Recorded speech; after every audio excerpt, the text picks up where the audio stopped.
في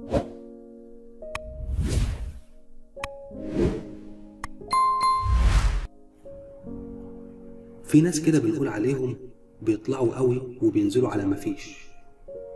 دي مش سذاجة ولا عبط، دي طيبة ولينة قلب. الناس دي ممكن يتعصبوا ويزعلوا منك بسهولة وبسرعة وعلى أبسط الحاجات كمان، بس ده من حبهم وعشمهم فيك، وعشان ما عندهمش لؤم ولا مكر في مشاعرهم. وهتلاقيهم بمجرد لما بيهدوا من زعلهم وعصبيتهم ما بيهونش عليهم، وتلاقيهم جايين يصلحوك حتى لو انت اللي غلطان. بيسيبوا وينسوا كل المشكلة، وبيصعب عليهم فكرة انهم يتعصبوا عليك. ده غير انهم ما بيشيلوش في قلبهم.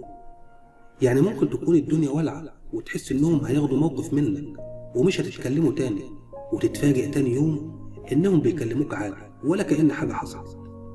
حافظوا بجد على الناس دي، عشان دي ناس جميلة ونظيفة من جواها. ولو على شوية الزعل والعصبية دول فكلنا مليانين عيوب، بس كفاية قوي ان قلبهم ابيض.